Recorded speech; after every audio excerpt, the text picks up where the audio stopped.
Yo, you know what it is. It's Unique Maker Audio, man. I'm here. I'm having a DJ special because, man, I love the DJs, man. No disrespect to the rappers. I love you too. I love the new school rappers. I've been listening to Lil Baby, Lil Durk. You know what I mean? I'm really feeling Polo G. The joint he got, I know Polo G got a record joint. But, that's what I've been listening to. So don't knock me. But, they talking about, as far as the street and what's going on. And I could tell a few of them been through the struggle. And I feel it. I really feel Polo G. You know, he from the heart. But anyway, I got my DJs here because this is how DJing begun. You know what I mean? And we're gonna talk about going all the way back to the essence. I even got a special guest gonna tune in. You know what I mean? But I'm gonna bring them up real quick. You know what I mean? Because I want them to talk and we're gonna reminisce and get this thing going. So if you're late, you're late, and that's it. You know what I mean? So now, here go my man, Big Ron G. Tell them who you are. What? Mecca Audio. Yo, all right. You know what it is. So let's bring up let's bring up my man Zeke. Zeke, what's up, family? Yeah. What's Papino? What's Papino? All right, let's bring a big man Scoop. All right, here we go. What's good? All right. Now I was just talking to Scoop off the record where I was letting them know that I'm really feeling the interview that me and him did. It wasn't even planned, you know what I mean? And he asked some really good questions that really made me think. And I want to thank y'all that's watching it. I see a lot of y'all watching it. And it's real deep, man, because I try and give up a little bit of what's in my mind. You know what I mean? And Scoop, thank you for bringing that out.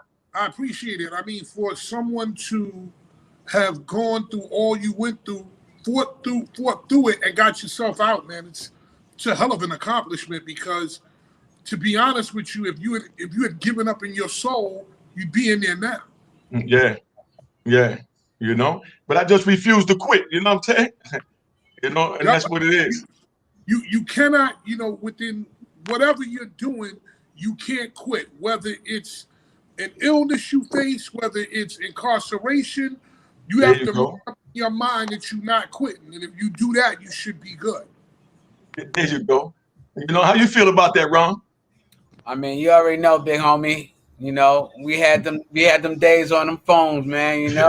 And I was like, yo, and I was like, man, I just can't wait till you return on the set. And that's what love is about. Yo, Scoop, when I was locked up, I'm calling Ron G, putting together the Mecca Audio chat for me to join. I'm listening to beats on the phone.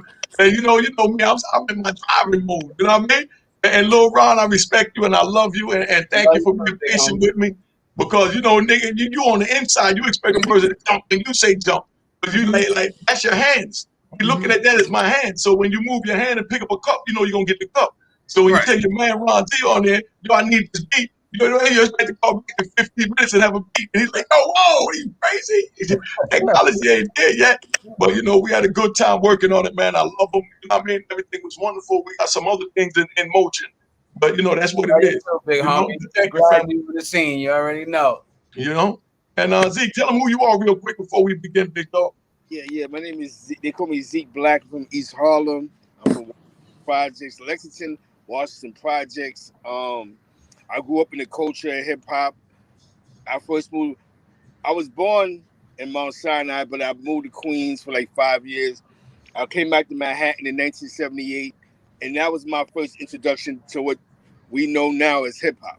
The original black parties, before the rapper, it was more so the pop locking and the before the spin, before like people would do like the pop locking and the leg work. Grew up in Spanish Harlem, so I grew up on the 117th between 1st and 2nd with the Puerto Ricans and Italians. And growing up in the culture of hip hop was a wonderful thing because a bunch of poor people, individuals in the Jimmy Carter era, created something that was great. That was outlawed by Ed Koch, the mayor of New York City at that point in time. This is for all, you know what I'm saying? Like, I remember going to block parties and them playing and they're playing Good. That song Good Time. Who'd have thought that Kumo D would have made that a track. You know what I'm saying? Those break beats, Tina Marie, Michael Jackson doing the moonwalk, Lionel Richie, All Night Long.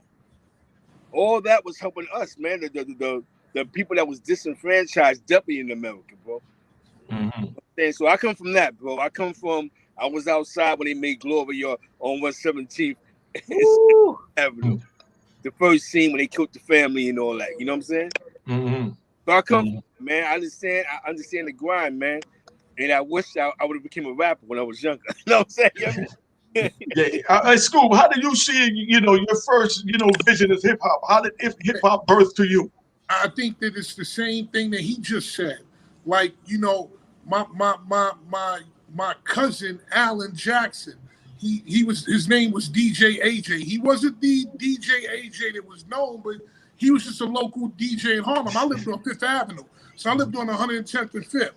So I had access to the East Side and the West Side. So one of the most important things, my first memory was like going to a park jam at Carver Projects. And my mother taking me to it because she knew that I loved hip hop. I must have been 6 or 7, and my cousin AJ would DJ upstairs on 2 record players, and she knew that I loved it. And because she knew I loved it, she would take me as a kid to the park jams. And there was a dude named Elmo from Carver, and he was dope on the mic, man. God bless the dead Ronnie Green.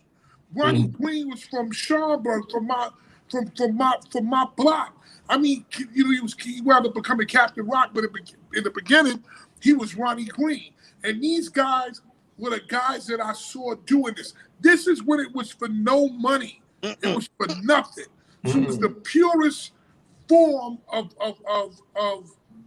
hip hop, and just looking at it as a kid and loving it, and saying at 8 years old and 9 years old, this is what I'm gonna do. Period. And it became so. I like that. All right, go ahead, Ron. I'm gonna come to you. Yeah, for me, man, I'm from Harlem. Ron G, H-Dub, Solar Grounds on 55th.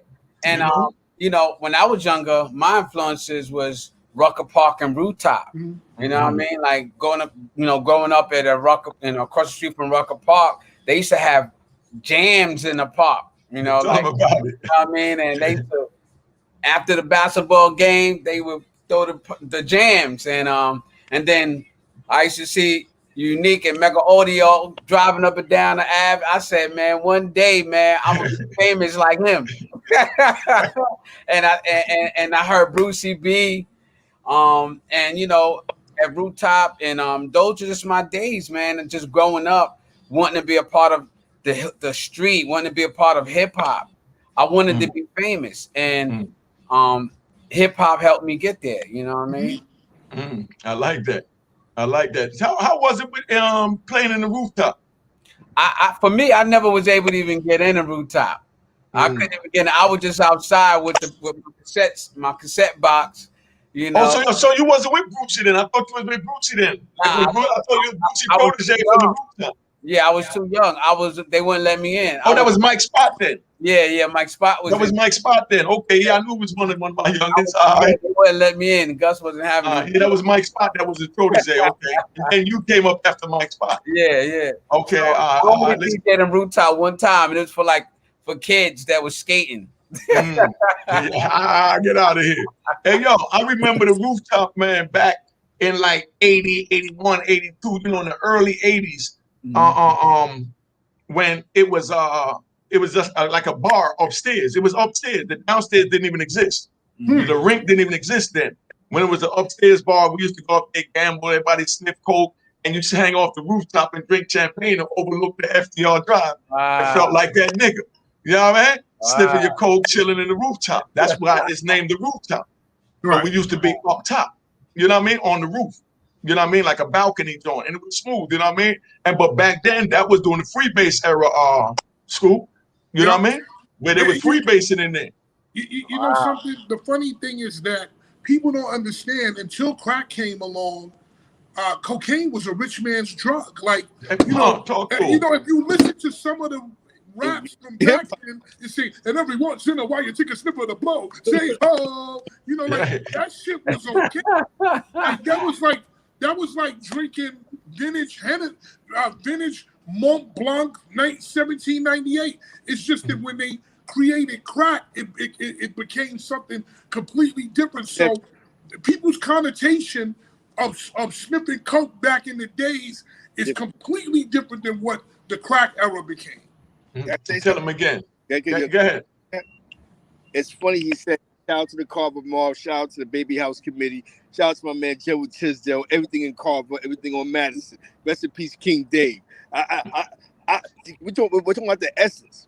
I remember 1980, the powder game was crazy in East Harlem. There was a joint on my block.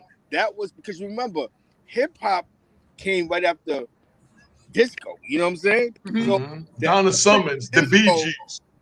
So when disco was ending, hip-hop picked up that one element. You know what I'm saying? I mean, because that element came with the bag. Anybody that was going to them disco clubs was getting money. A lot of dudes, like you said. So that powder game was stuck in the game. That never went nowhere. You know what I'm saying? Now, I'm gonna say, being young, I grew up around Down Boys, like I said, Itty Bitty Mob, Baby House Committee, Zulu Nation. You know, Zulu Nation was a little above, and it's crazy because the powder game, who would have thought would have turned into $1 trillion industry in the street? Yeah, it's crazy. It was a party era.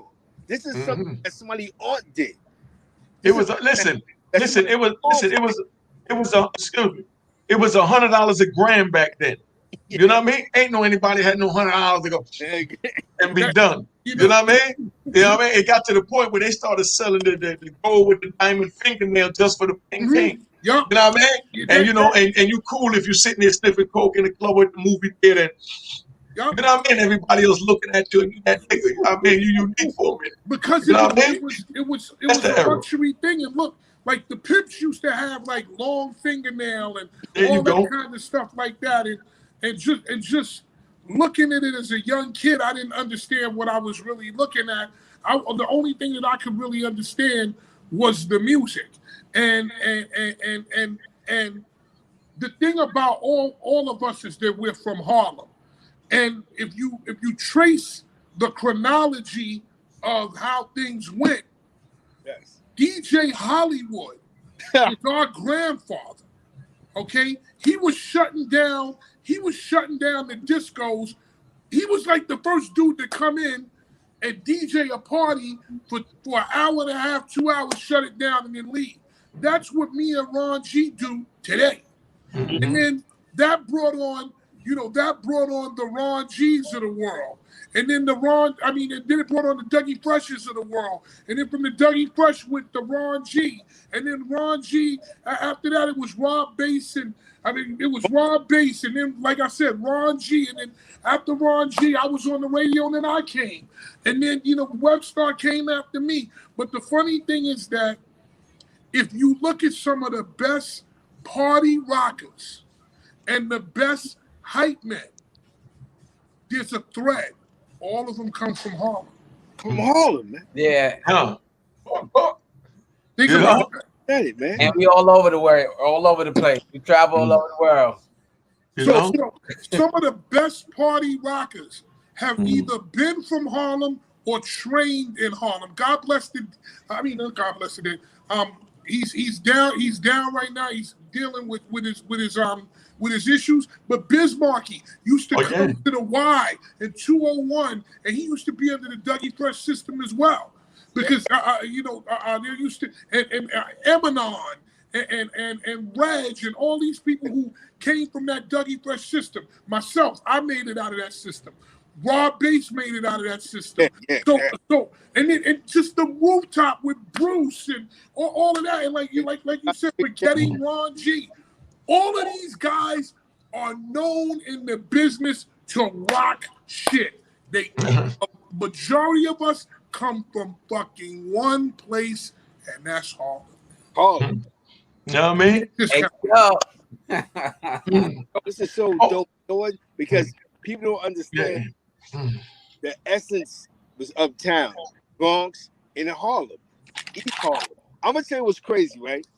Is I remember this was like 1980, and I was going to block parties, and I remember people was talking about the Sugar, the Sugar Hill, all that new Sugar Hill. They got this Sugar Hill gang stuff, but I remember the culture.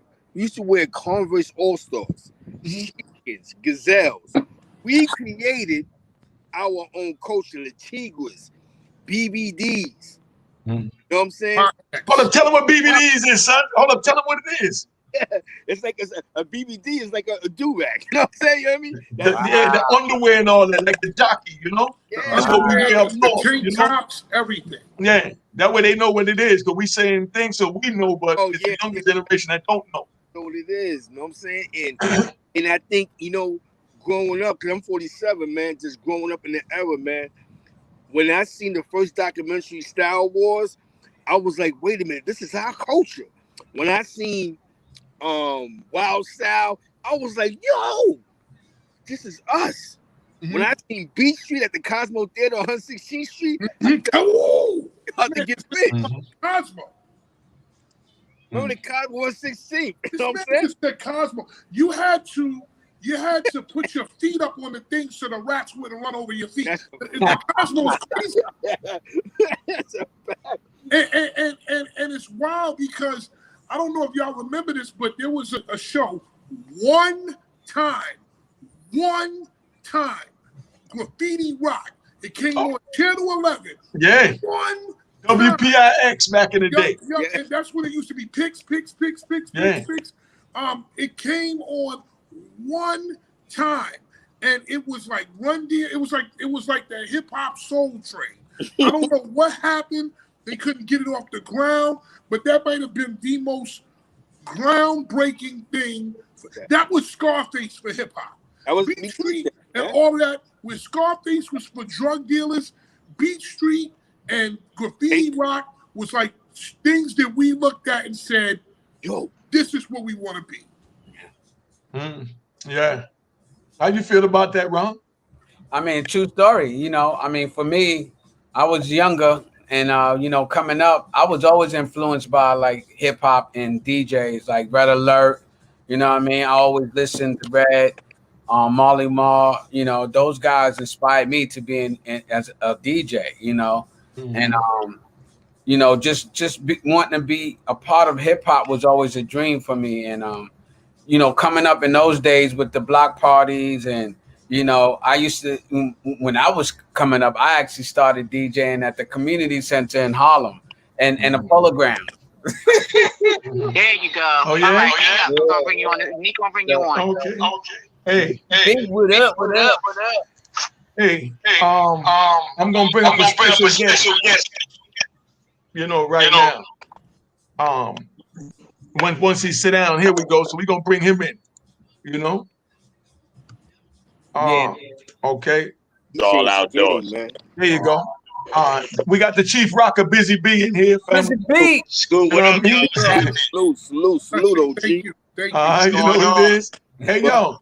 Hey, Scoop, fill him in where we was at. What was the first question about the first time, you experienced hip hop from Again, his point of view? just If you can hear me, when I started experiencing hip hop for me, I was living across the street from the abandoned buildings.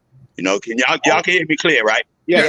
All right. I was across the street from the abandoned buildings. We ain't have it was nothing. We had gangs. It was violence. The Puerto Ricans with the brothers, the black spades. We really couldn't have nothing if I wasn't hanging out with those type of brothers. Because I was like just cool with most people because of my character, and I probably wouldn't be here because it was really rough for us in the very beginning. And when I say that, I started in '77, but I saw it coming in '76, and I got involved in '77. And Melly Mel and Kid Creole, they got me involved because when Grandmaster Flash was playing music and testing he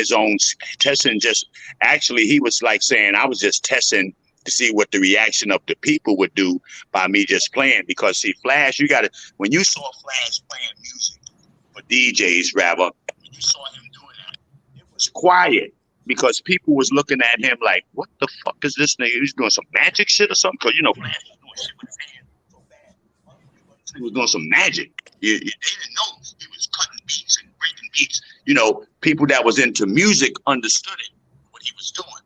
And me, when I heard Melly Mel and them go back and forth with this shit, I'm like, wow. But then at that time, I didn't have a brother or like a good friend to say, come on, me and you, because it was all groups. It was Melly Mel, Kid Creole, then it was King Cowboy, then the Cold Crush 4, then Theodore and the 3 MCs. And then, I mean, it was always 2 and 3 people. So I mean, I got tired of it and said I want to try it by myself. So I spreaded it. I didn't just stay one place. I went to Bronx River with Bambaataa. I went with Mario over there in Bronxdale and Rosedale just to test myself and how I found myself and how I found out what I was going to be. And Mario told me, he said that it was my voice. And to Scoop and DMX, Ludacris, those are my favorite rappers because, and then a lot of people, we're going to always have fans. We have distinctive voices. It's about voices in our culture. And I'll give you a perfect example. The Temptations, they had 5 distinctive voices. Hey, Busy, move your phone a little bit. Eddie Kendricks with the high pitch, had different voices, and people loved that. So where you have your groups these days, everybody sound the same. It's like, so everybody want to be a solo now. See what the solos can do to themselves. That's what got me involved. So, I mean, I could stay here all day with y'all with this, man, but, I mean, it is what it is. I salute all of the new Legend. Well, man, I can't wait to do something with you, man. Shock the world and shut the whole world down. But, here's the thing. you know, and Ron play the music. I mean, I'm that. I'm going to keep my craft with the originals. Now, the new guys, no problem. Salute and do what y'all do. I like what I like. I like the real guys that did it the hard way, the manual. Everybody now is push button this, push button that. We did our shit manually. We had to rewind that shit. We had to tie our shit. We push buttons and shit to do shit. Definitely. I took the rough road, but I had a good time. I'm still looking good. I'm still rocking. I get pussy every now and then. You know what I'm saying? Okay. All right. Okay. All right. You good. You sound like a champ. Well, Hey, it is what it is, man.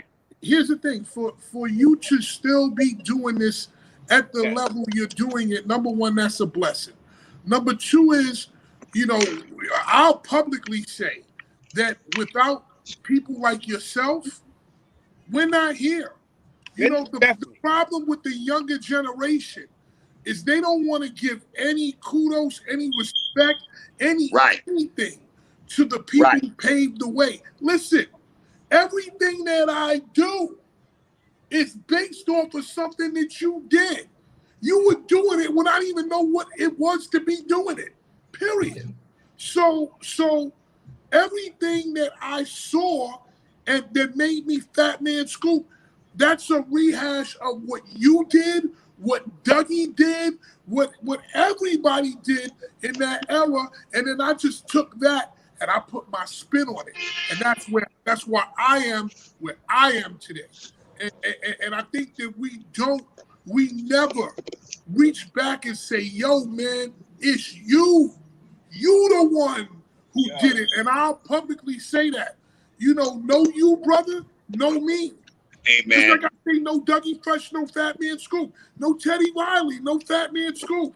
Certain people paved the way. I sure wish I could hear them prayers and shit. Yeah, you know. Hey, Unique, just let me hear this when it's over. You hear me, but I know Scoop. I heard a little something, and Scoop was giving me some love. I want to hear that shit, man. I want to hear all that shit. I can't really hear it. So Scoop, put that shit in the bottle for me. We can't hear it again, man. Give me some chills when my. I thought I did deserve it, but I wasn't getting from, like you said, some people. But from hearing it from you, man, hey, I want to hear it again live. That's it, man. I mean, because y'all probably can hear me, but when y'all go to talk, it's dead. And I don't want to keep trying to go in and out, but hey, salute to everybody involved. Scooping y'all, man. I'm gonna come on your platform on the Instagram or something. We can go chop it up, Ron G. You know, you be shouting me on your morning show. I'm on there and I see it all the time. You know what I'm saying? So, hey, yo, man, Who else down there, man? I can't even see who else down there. But hey, again, man, respect given, respect due. That's my motto. I got one rule. Don't hurt nobody. I ain't in the hurt game. If I think I'm gonna hurt, I'm out. I'm trying to just do my shit. Yo, You know, me and you been doing this shit not too long, and then you was away for too long. Back now, everything is love and respect. Yo, you kudos for keep doing what you're doing. Keep uplifting and spurring the people. Scoop, Ron, I'm gonna see y'all again, man. I'm getting upset that I can't hear this shit coming back. And again, Unique, I'm gonna see you soon, man. All right. Okay. All right. Hold up. Well, busy. Yeah, Busy John was real bad.